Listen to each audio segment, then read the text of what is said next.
Welcome in, ladies and gentlemen, boys and girls. RFK RPG's podcast. Ted here, John here. Special .5 live edition of the show. We're here talking DC United, soccer, and trying not to go crazy. Trying not to end up on the news, going crazy and who knows what. We've been quarantined to our houses. We have had zero soccer to watch. We would love to have watched some of the classic games. I did watch the DC Orlando classic game. John, did you get a chance to check that out? Nope. No, I didn't. You didn't get to see. You didn't get to see the Rooney. I watched 15 minutes of the game today at 2:00 in the afternoon, just because. But for the most part, no. Okay. Well, I tried to watch the DC United Columbus 1996 game, but I was geo-fenced out. I'm not gonna yell at DC United. I'm sure they are doing their best and everything, but whoever's decision it is, if it's MLS, it's a dumb decision, and it's a change, in my opinion, because you're robbing your fan base. We have nothing to do right now. What do you think? I wanted to work today? Pfft, kidding me. I'd rather watch old soccer games. That's what I'd rather watch. If they had dropped that, it would have gone from 745 people to 746 people watching that stream. Yes, probably. And I made a little boo boo, and I forgot to put us live on Twitch, Periscope, and Facebook. So hi everybody who is now joining us right now. Hello. My fault. You'll listen to the other podcast. Trust me, it was a riveting 15 seconds of conversation. Yep. But John, just to work out, how you holding up? How was your weekend? Everything feels like a weekend, except for I don't have as many calls, I guess, for work. Yeah, it's very strange. I hate it. I don't like it. It's going to go on for a long time. Although, according to a few minutes ago, maybe it won't. Maybe it'll be another week, and then we'll be back to just wearing masks and walking around and getting sick. Hopefully that doesn't happen. But in general, this eats. I hate it. Yeah. I think that the not having sports thing is less of a problem for me than the everything else. I thought when that happened, that was going to be a big concern. Like, well, it would be fine if we just had sports, we could watch it. Now, it's not. It's everything. that is just one tiny piece of the giant pie of my frustration. It's the it's a lot of it. A lot of it is for me. It's a lot of the fear. It's a lot of the just angst. It's like. It's one of those things where like we don't know how long it's going to last. We don't, we're hearing reports, people getting sick, and we don't want to spend a podcast, discussing coronavirus. There's a lot better people, a lot better experts who are willing to talk about that. If you are a doctor or an expert or somebody who's also a DC fan who happens to be listening to us, call us right here at the bottom 202-905-0454. Our producer is not on the line right now. Our producer is just a little busy today, so it's just me. So I'll be monitoring the lines. Feel free to call in. We're here to tell us: Are you missing soccer? Do you hate soccer? Do you hate the fact you can't watch soccer or any other sports? But I think a lot of it has to do with the unknowing. We don't know when we're going to be back to our normal lives. When we're going to be back to back to just behaving normally. And I think that's very scary. And I think we're hearing more about what's happening. People are being hospitalized. There's a lot of misinformation out there. It's frustrating when, I'm walking down the street, adjust my camera a little bit, walking down the street, and I see people in groups playing tennis or doing things like that. And it becomes very frustrating when you're stuck in your house. There's a lot of misinformation that's going out there, a lot of, and it's been upsetting. It's been upsetting to watch, and it's robbed us of not just sports, but a lot of other things that could be fun. And if you're staying home, if you are only going out when it's necessary, kudos to you. You're doing the right thing, and hopefully, if enough people can do this, we can all get back to normality. And I think that's the hope. Yeah, I've never been an anxious person, and this last week, 10 days have made me an anxious person. And I never have been before. I've always been like, what's that like? That must be bad. It is bad. I hate it. I've talked about it enough on this podcast that some of you have actually come up to me and asked me about my pending child coming. So I guess I can continue to talk about it. It was weird the first time when you guys knew that, but on me, I talked about it. But we're due in a month and 2 days. So, which is theoretically around the peak, the planned peak for hospitalization. So we're real excited about that. It's a lot. We haven't done a hospital tour. We haven't, all of our classes got canceled. So we're adapting like everybody else. The thing I always feel good about is cavemen had babies, and they didn't even have hospitals, and they didn't know what they were doing. And the kids, some of them worked out. Obviously, the species continued. So, yeah. So that's my anxiety level. I'm concerned less about sports because of that. But Yeah. No, you've got a very, very good reason to have sports very, very much in the back of your head. But a lot more people that have families that are dealing with cancer or other things that are going on, like trying to figure out like how's that going to affect them, or I have older parents, and they're now, my mom is like very much into this. She has like 24 hours a day just shooting MSNBC into her brain, like to know what's going on with this disease or this virus. My dad is to a lesser extent, but I feel bad for a lot of my friends that have parents that aren't taking this seriously, and they're the ones that are more likely to have an issue. Although, as you said, like 20-year-olds, 30-year-olds, kids are being hospitalized and dying from this. So it's an evolving bad situation that keeps getting worse, and you have everybody has their own experience with it. The best case, I guess, is that you're just like, I'm going stir crazy. The worst case is all the other things that you have someone that you're personally connected to actually get it and have a problem with it. So sports, man. Yeah. Podcasts. So MLS has made the right call to basically shut everything down till about May 10th, which I think is a good thing. I think it's the absolute right call. I don't know what else they can really do. I mean, sports are doing their part by keeping people away, by not assuming things are fine.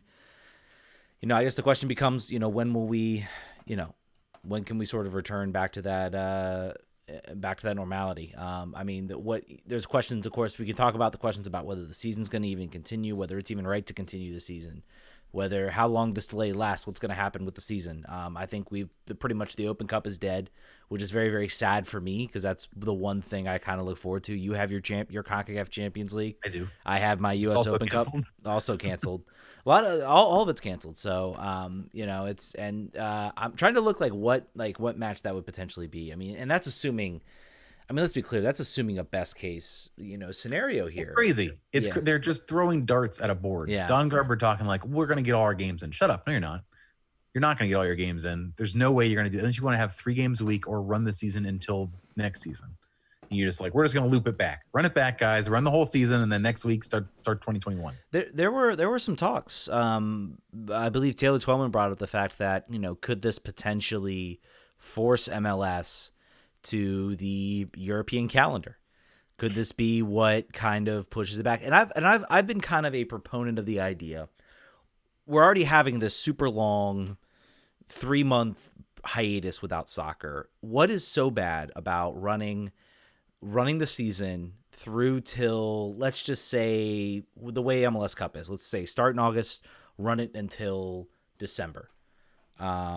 What is so wrong about running it till December, taking a break for 2 months, January, starting back up, mid-February, early February, and just playing all the way then through April, May? I know there's places like Minnesota, and there's places like, there's places like, Boston or whatever. To me, that doesn't really hold up. I think you could figure out a way to do it. And I think it would be something worth exploring, because then your final could end, number one, right around the FA Cup final, the Champions League final. Those games are in the morning. Those are great lead-ins for broadcasters and things like that. You could imagine the Champions League, and then you have the MLS Cup final the next day. To me, I think MLS is being a little bit short-sighted. Yes, you would have that winter break in the middle, but I mean, the Bundesliga takes a month off. I think they take a month off from like mid-December to like mid-January. So I really don't see the big deal about it. I've always thought that they can make this work, and it's not anything to do with we must adapt the European calendar. It's about, well, what competition sports-wise are you going to have if you keep running up against football right in the tail end of the even in October, you're still running up against like playoff races, and much college football games are starting to run out. You have your crucial games to decide, conference championships coming up, and all that. You're still running up even if you played it in October. So that's my 2 cents on that. I've always kind of thought that MLS should get around that, and I think it would help lead to a more lucrative, and it'd be when more people are watching soccer, which is during Champions League, during World Cup, and everything like that. So I just want them to stop throwing out dates for when the season's going to start. Yeah. They're doing it all. The leagues all over the world are doing it. Like, just say it'll come back when it's going to come back, guys. Well, you'll know when we know, and we're going to be talking about it privately. Like the leagues are, they're going to be ready to go at certain points, and how long it'll take to respool it, and what they'll do with the schedule. I'm sure they have different contingencies in place, but I don't know why it annoys me right now, but it does. I just would wish they would be like, don't worry about this. We'll be here. Sports are not canceled forever. They're gonna happen at some point. Maybe they won't happen this year. Who knows? But they're not gonna happen right now. So just do other things. And for the love of God, figure out a way to clear the rights to rebroadcast games on network television. Yeah. Like ESPN, for instance, is like, oh well, we'd love to play baseball games or whatever, but we don't have the rights. Like, you know what, guys? I think maybe let's try to figure it out. Let's make a coronavirus exception for the next 3 months or 2 months or whatever, like, so that we can just actually have something on television that's not. I mean, college basketball is re-airing every single second on ESPN Plus, but also the Ocho. Yeah, getting creative. ESPN's getting creative. That also kind of struck a chord with me. I really, really, really, really wish that MLS Live was still around right about now, to watch some games. I mean, yeah, I know it would only go back, I think, to about like 2011 or 2010, I want to say. I'm trying to remember when MLS Live sort of made that switch. But that would be something that I think would be really nice if ESPN Plus could figure out a way to do. I mean, I have enjoyed that MLS is doing sort of the classic matches. I've sort of hated the voting, I guess, aspect of it. I'm like, you've got probably a while. Why not just screw the voting and just show a bunch of games? I mean, they will eventually. When they realize that that's the case, they'll roll back. Yeah, but I mean, what's wrong with what's wrong with putting it on that Pluto channel you have? I mean, what else do you have to show? Other than true. So we have a YouTube question. Jonathan M says, will DC United ever get a chance to not squish all their games during a season? This year we had a ton of weekend games scheduled. Smells like we'll have a ton of weekday games scheduled. Probably. Yeah, I what I would prefer they do is just have the season. Just like, we're gonna cut it in half whenever, depending on when we come back. Well, so there's an interesting thing. So there are built-in breaks that were designed for Copa America and FIFA windows. That's off the table now because both the Copa America, the Euro 2000, the Euro 2020 tournament, and the Olympics are now all going next season. So there's space. And so I know what you're saying. I'm not ready to say that all 34 games are going to be played.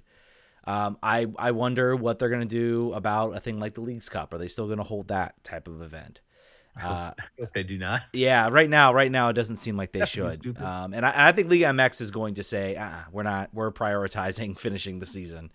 So I look at some of those things, and the Open Cup's also not happening either. I think that's pretty much dead. I don't think it's been officially called yet, but USL has basically said we're not doing it. So I think that's going to be. I think they are going to figure out a way to crunch in 34 games in a season. I'm not sure exactly how they're going to do it. I think there's just going to be so much space that's going to open up, and both USL, USL League One, USL Championship, and the MLS seasons have the ability to extend their seasons pretty much as long as for a long down the road. Not to mention, I'm not sure were World Cup qualifiers supposed to start this winter as well? I do not know. Yeah, I'm not sure about that either. I'm curious what would happen with that, but I mean that's sort of what I think is going to happen is that, I mean, we got nothing else to talk about. Let's take a look. So let's see. You've got gaps in June, July. You got June 27th, July 1st. Of course, you got July 4th. I mean, there are gaps in the schedule that I think you could figure out a way to fit it in. It would be tight. It certainly wouldn't be ideal. And you can, of course, extend the season. I mean, I could see them taking. I mean, you're ending Sunday, October 4th, and you could seriously just swing a lot of those games onto the back end. A lot of teams, it's a situation now where a lot of teams now own their stadium. You still would have to figure out Chicago, and you'd have to figure out New York, and New England, and Seattle, and Atlanta. Okay, never mind. Forget what I said. But a lot of teams still own the rights to their own stadiums, so I don't think it would be as big of an issue as it could be. And like I said, MLS can extend the season. They can always go out and extend the season. Yeah, I don't know. I think I would prefer they. Yeah, I guess extend would be better than condense. I think if they ended up having 2 games a week for every week, every season ticket holder will want to jump out of Audi Field into the lake, into the river. Oh, because someone just tried to call in. Please call back in. I was not doing my job. I'm still used to. Sorry, we've grown soft and flabby from having a producer answer our phone calls now. Yes, we've grown. So 410 was the area code. Please feel free to call back in. I think he tried to call last time too. I think this is Rich. I think it's Rich. So Rich, please call back in. Go back in. So Washington Spirit have returned from Florida. Yep. They were doing preseason training, although there we go. There he is. I did not want the music to play, but there you go. Hello, this is RFU Refugees. How can we help you? Hey, this is Rich. Hey, Rich, what's going on, man? What's on your mind? Long-time listener, the first time getting through. Well, go on, man. What's on your mind? I just heard you talking about the different competitions that DC could possibly try to squeeze in. And as a season ticket holder and having gone a long time, I got to tell you, those other competitions mean almost next to nothing to us until they get to the final round anyway, because all they do is play Loudon guys or second stringer guys and stuff. And as a season ticket holder, it sucks. You're not going to see any of the starters play. We're not really going to even try. So who cares? And then the other thing is that they're just adding. They're going to play every game because that's the way MLS makes money. They don't make money on TV. So they're going to get every game in somehow. They'll reschedule all the games. They'll cancel they should just cancel all the other competitions, all the friendlies, cancel them all, because we're not going to really compete on those, and let's just get the season in. Because I'll tell you, when that thing came up this weekend and I saw DC versus Philly on Sunday while I was at work trying to prepare laptops for coronavirus, I was kind of depressed. I was like, man, I could be watching a game. So that's my view on that. They're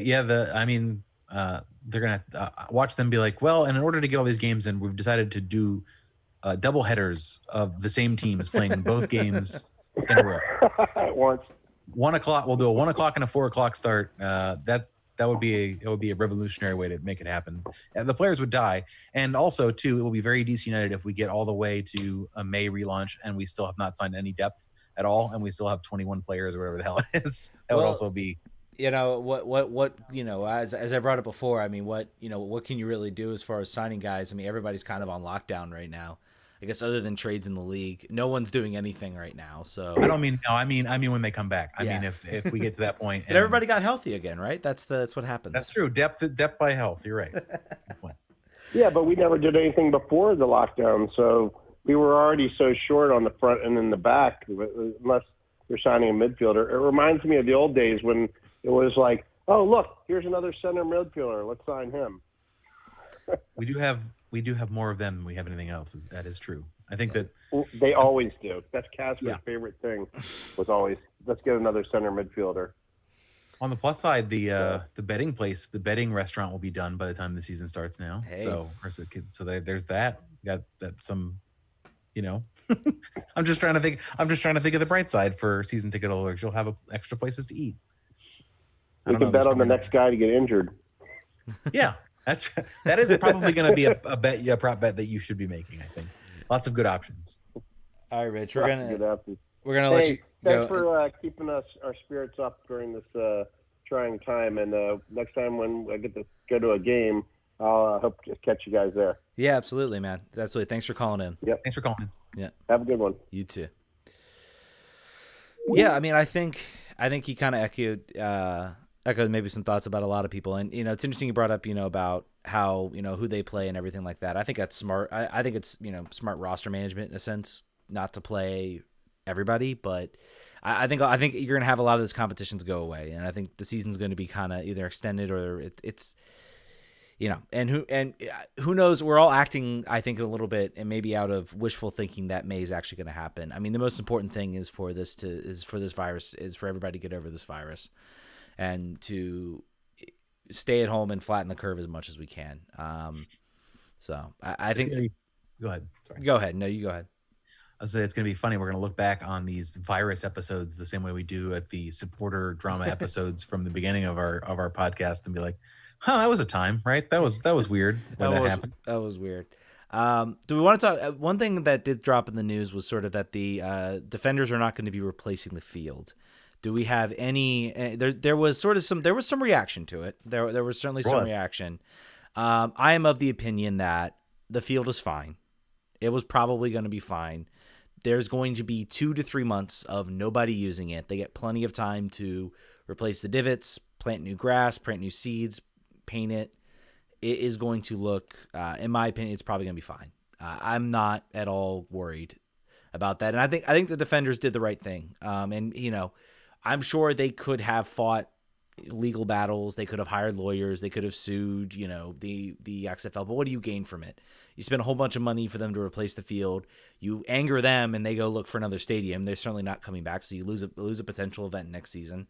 And you also anger the city in a way because you piss off a chance to get to have events and have vendors. So I think DC said, fine, don't worry about it. These are odd circumstances. The field will be fine. We'll deal with it. So I agree. I think people in the absence of a game to get angry about, I think they decided to be mad about this a little bit. I think they're great tenants. And I like them. I watched XFL games this year. I like them. I'm glad they'll be back next year. Or at least they say they'll be back next year. So yeah, I think it's great. I think like you said, I think the grounds crew can do anything, and in the long amount of time they're going to have, they could grow the grass 10 feet tall if they wanted to. They could do really anything with it at this point. We got no, that's not really a question. Field is going to be good if and when the season restarts from Dan. They've got plenty of time, so they'll be happy about that. Do we want to tell the people about what's going to happen next week for the next week's episode? Yes. Well, I guess we're recording it Thursday. Are we waiting until next week to release it, or we got to space that thing out, man? There's not going to be any new content from then. That's right. We gotta stretch this thing all the way out. All the way out. All right. Episode 100. Episode 100. We're cheating a little bit here. This is episode 95, 99.5. Of course, we're having Leko Eskandarian, which you will hear tomorrow. So we're going to wrap up the live show. We're going to talk to him. I'm sure it'll be a great conversation. I actually have no idea what we said. We didn't record it, We don't have to do any studio magic to pretend we don't know what he's going to say. That's right. We actually have no idea what he's going to say. But we are going to have the one, the only, the man, the myth, the legend, the man who says it's in the net, and we love him for it. And I don't care what anybody says who hates on it. We're having Dave Johnson on the show. Dave Johnson, everybody, for our 100th episode. So I'm sure that's going to be an awesome conversation. He has been with DC. He has literally been here since the beginning. That 1996 broadcast, you saw younger him and Gordon Bradley, who was the former Cosmos coach, which is interesting. So I'm looking forward to that. I think that's going to be an awesome interview. Dave's great, and it's certainly love to have him. It's great to have him on the show. He has a lot of time on his hands right now. Yeah, I know. This is the first extended break he's had in his probably life. So I'm sure that he doesn't know what he's doing. I don't know how he's handling it either. Maybe doing a lot of puzzles. I don't know.